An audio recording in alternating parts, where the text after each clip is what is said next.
Hello everyone, this is Bushra Khan. Welcome to Sama Podcast. Today we have Mr. Naeem Hanif, senior journalist from Sama TV. Bill आखिर 26वीं आईनी तरमीम 2/3 अक्सरियत के साथ मंजूर हो गई। इतनी बड़ी खबर सुनने के बाद तमाम सियासी जमातों के तासुरात कहेंगे तो जानेंगे, लेकिन मैं जानना चाहती हूँ कि PTI 26वीं आईनी तरमीम की कामयाबी के बाद या तो नाखुश है या तो घबराई हुई है। लेकिन अगला चीफ जस्टिस कौन होगा ये भी जानते हैं। अस्सलाम वालेकुम। वालेकुम सलाम। कैसे हैं सर आप? अल्हम्दुलिल्लाह बुशरा। सर मुझे ये बताइए, इतने अरसे से हम वेट कर रहे थे कि 26वीं आईनी तरमीम कब मंजूर होगी और कुछ सियासी जमातें थी जो इख्तलाफ कर रही थी इस फैसले से। आखिरकार 26वीं आईनी तरमीम की कामयाबी के बाद आप बताइए कि क्या होगा आगे। असल में ये हमारा अपना कसूर है कि हम इतना इंतजार कर रहे थे और इतना तजस्सुस था हमें कि क्या होगा। हालांकि आइन में अमेंडमेंट जो है वो पार्लियामेंट का इस्तेकाक है। ठीक, ये तो इतना स्मूथ हो जाना चाहिए, इतना स्मूथली सब कुछ हो जाना चाहिए कि ना आपको इतना इसकी फिक्र होनी चाहिए, ना मुझे होनी चाहिए, ना आवाम को इतनी फिक्र होनी चाहिए, ना ही पार्टियों की आपस में पॉलिटिकल जमातों की रस्साकशी होनी चाहिए। पीटीआई उसको रोकना चाह रही है, नून लीग और पीपल्स पार्टी JUIF जो है उसका नफाज चाह रही है। ये तो एक मजाक है, वेस्टेज ऑफ टाइम है। और भी गम है मोहब्बत के सिवा, बड़े इश्यूज हैं कौम के। हो गई, मैं कहता हूं बहुत पहले हो जानी चाहिए थी। आइन की जो है तकरीबन 22 शिकों में तरमीम की गई है। 26 शिकें थी, 4 शिकें जो हैं वो मौलाना फजलुर रहमान साहब जो हैं उनके इसरार पर जो है उनको खत्म कर दिया गया, उनमें तरमीम नहीं की गई, 22 शिकों में तरमीम कर दी गई। अच्छा ठीक, अब ये है कि जो असल बात है जो हम करते नहीं है बदकिस्मती से, असल बात ये है कि पाकिस्तान तहरीक इंसाफ जो है ना उसको खुश है या घबराई हुई, ये आपने बताना है। इस बात को ऐसे कर लेते हैं कि जो हुकूमती इत्तेहाद है उधर शादियाने बज रहे हैं इस वक्त। आज सेलिब्रेशन है क्योंकि गुज़िश्ता रात गए तक सुबह होने तक कौमी असम्बली का चूंकि इजलास जारी रहा तो आज सारे ज़ाहिर बात रेस्ट कर रहे होंगे, तो एक सेलिब्रेशन जो है वो उसका माहौल होगा आज से। और शादियाने बज रहे हैं और बहुत बड़ी जीत, बहुत बड़ी अचीवमेंट, और पार्लियामेंट की जो सुपर मेसी है उसका जो एक यकीनी होना है वो एक जीत है इस वक्त हुकूमती इत्तेहाद के लिए। जबकि उधर सोग का आलम है पाकिस्तान तहरीक इंसाफ में। आप देखें उनकी जो क़यादत है, आप उनकी गुफ्तगू सुने, उनके चेहरे सुने, और बिल्कुल जो है एक फुफो वाले जो ताने होते हैं वो ताने भी मिल रहे हैं। तो और जो है वो ये भी कहा, धमकियां भी दी जा रही हैं बददस्तूर कि हम जो है ना इस तरमीम को जैसे ही हमारी हुकूमत आएगी तो हम इस इन तरमीम को ख़त्म कर देंगे। ये जो 22 शिकों में तरमीम की गई है, इस तरह की एक हारा हुआ शख्स, एक हारी हुई जमात जिस तरह की गुफ्तगू कर सकती है वो कर रहे हैं। यानी कि ये तक हाँ जी, हामिद खान साहब की गुफ्तगू भी सुनी आज, उन्होंने भी बात की। गौहर अली जो हैं उनके चेयरमैन, जो अच्छा मजे की बात यह है कि गौहर अली वैसे उनके चेयरमैन है लेकिन फैसले अडयाला जेल से होते हैं। चेयरमैन गौहर अली हैं, फैसला जो है वो अडयाला जेल में। क्या है जी कि वहां हमारी मुलाकात नहीं हो पा रही, तो इस सूरत हाल में तो हम तो नहीं बता सकते कि हमने इसकी हमायत करनी है नहीं करनी। मौलाना फजलुर रहमान साहब जो हैं उनको सारी जिंदगी आपने पिछले 22 साल से आपने स्टेज पे खड़े होकर गालियां दी। आपके लीडर ने सारी जिंदगी उनको डीजल कह के पुकारा, उनके बारे में जो है वो अजीबो गरीब कलमात कहते रहे। और आज सबसे ज्यादा जो चक्कर मौलाना हाउस के लगाए वो गौहर अली साहब ने लगाए, और पीटीआई के जो वफद होता था वो जाता था उन्हें मनाने के लिए। असल में वो चाह रहे थे कि मौलाना फजलुर रहमान के जो कौमी असम्बली में वोट हैं, तकरीबन 8 वोट हैं, वो किसी तरह से बैकआउट कर जाएं और वो हुकूमती इत्तेहाद का साथ ना दें। मौलाना फजलुर रहमान जो कि सियासी आदमी है, मौलाना फजलुर रहमान ने निगोशिएट करना जो है उसको मुनासिब समझा। मौलाना फजलुर रहमान ने पीटीआई की क़यादत को भी मनाने की कोशिश की, जिसमें बिलावल भुट्टो जरदारी जो थे, मैं शायद नून लीग उस हद तक, मियां नवाज शरीफ और मियां शहबाज शरीफ उस हद तक पीटीआई से बात करने के हक में नहीं थे। नून लीग की क़यादत जो थी वो पीटीआई से बात करने के, वो अपने नंबर्स पूरे कर रहे थे। अगर नंबर्स पूरे हैं तो उन्हें कोई इशू नहीं था। अच्छा, नंबर्स जो हैं वो उनकी तवक्को से एक आध ऊपर ही आ गया, कुछ ज्यादा ही, ठीक है ना। 223 का तो फिगर वो खुद बता रहे थे, तो फिर 225 वोट जो हैं वो हक में पड़े तरामीम के हक में 225, और कौमी असम्बली में उनके खिलाफ 12 वोट कास्ट हो रहे हैं।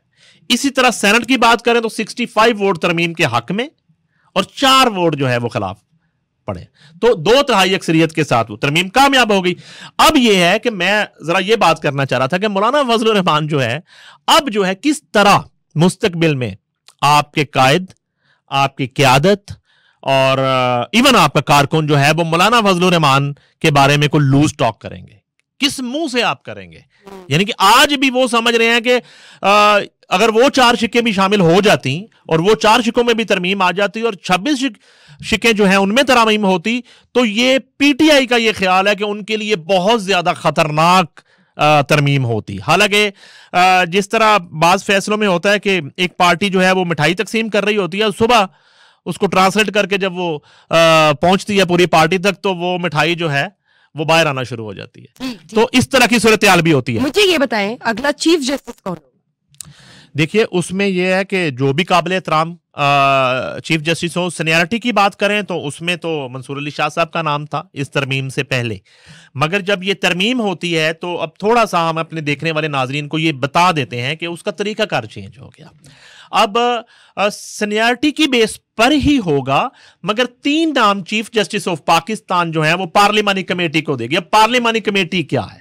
ये एक फौरी तौर पर ये तरमीम एक तो आज से नाफजुल अमल हो गई है, ठीक, नाफजुल अमल हो गई है।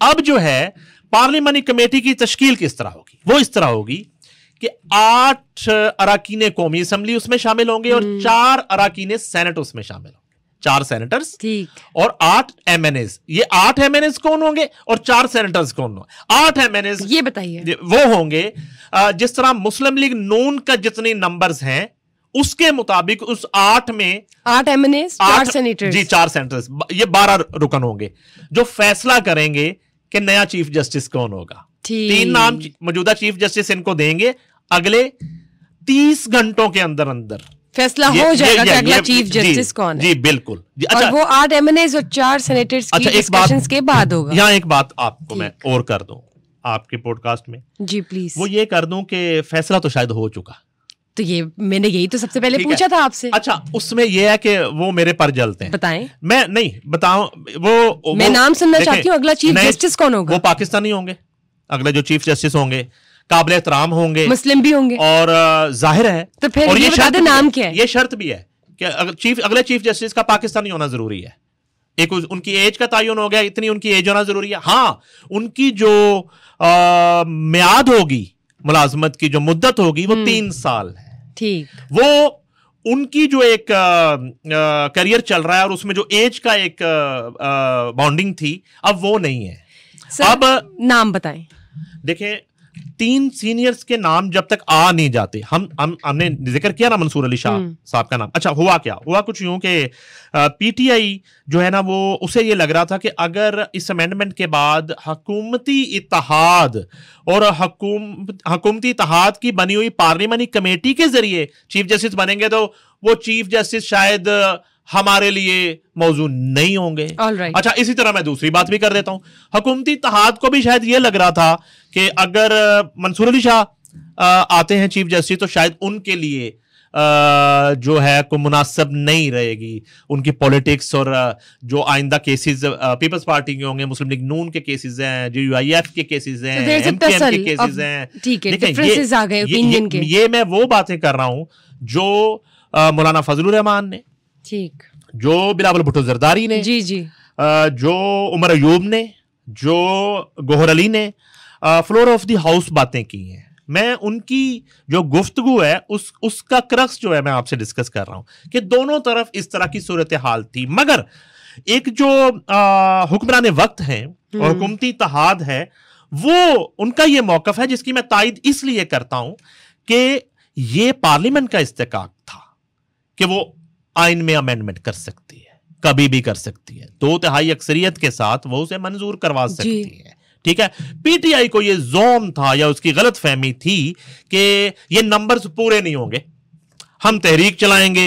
इन्होंने जो अली अमीन गंडापुर जो है वो जो जुलूस लेके वहां से बार बार आते थे और वफाक पे वो चढ़ाई करते थे और धरना देने की बात करते थे और डी चौक पे कब्जा करने की बात करते थे, उसमें एक फैक्टर ये भी था, वो सिर्फ बानी चेयरमैन की रिहाई की बात नहीं, लेकिन चल अब तो नंबर से पूरे हो गए, कामयाब भी हो गए 26। अब ये हुआ कि 8 रुकन जो होंगे कौमी असेंबली के, उसमें जो बड़ी जमात होगी उसको उसके मुताबिक रेशो मिलेगी अपने अराकीन उसमें पुट करने में, जो उससे छोटी जमात होगी उसको उसके मुताबिक हिस्सा मिलेगा। इस तरह हर जमात से एक एक दो दो लोग लेके ये 8 रुकन कौमी असेंबली से उनका इंतखाब किया जाएगा, 4 रुकन सेनेट से किया जाएगा। 3 नाम पीपल्स पार्टी ने दिए, मैं आपसे शेयर कर प्लीज।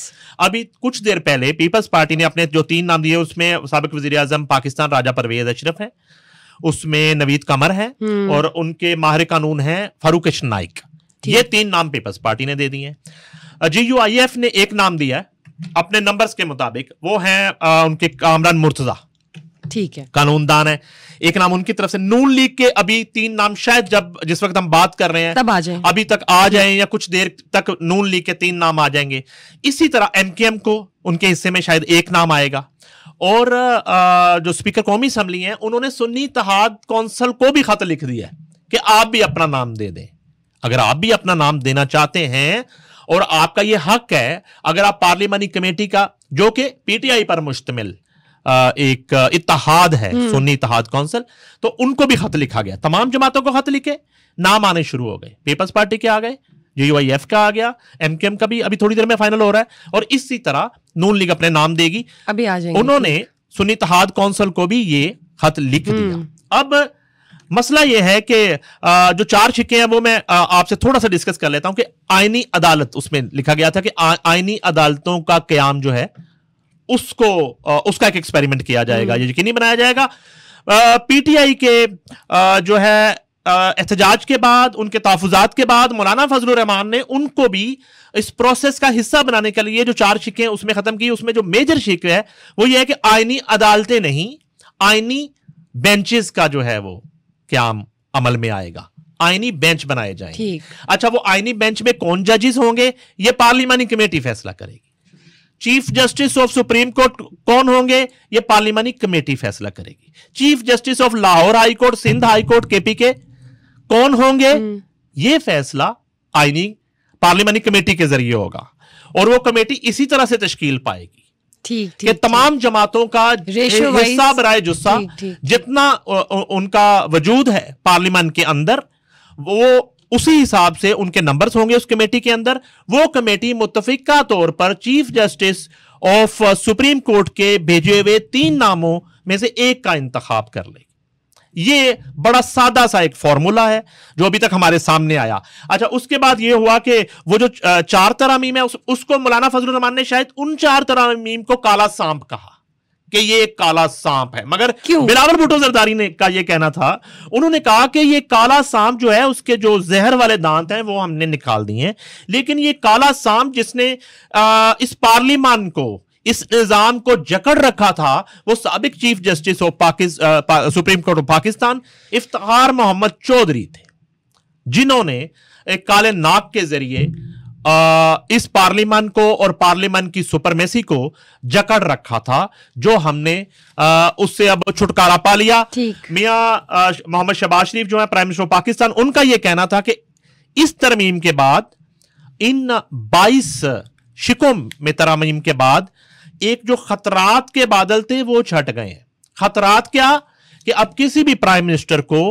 उसके बेटे से तनख्वाह ना लेने पर घर नहीं भेजा जाएगा, किसी प्राइम मिनिस्टर को जो है वो खत ना लिखने पर घर नहीं भेजा जाएगा, और इस तरह एक अवामी मैंडेट को जो है वो रोंदा नहीं जा सकेगा। उसमें जो है मियां शहबाज शरीफ ने यह भी बात की कि अब मोहल्लाती साजिशों के जरिए किसी वजीर आजम को घर नहीं भेजा जाएगा। मौलाना फजलुर रहमान के मैंने काले सांप का जिक्र कर दिया। बैरिस्टर गौहर अली और उमर अयूब का ये कहना था कि अच्छा, वो एक्सपेक्ट नहीं कर रहे थे कि नंबर्स पूरे हो जाएंगे, वो एक्सपेक्ट नहीं कर रहे थे कि 225 वोट कास्ट हो जाएंगे।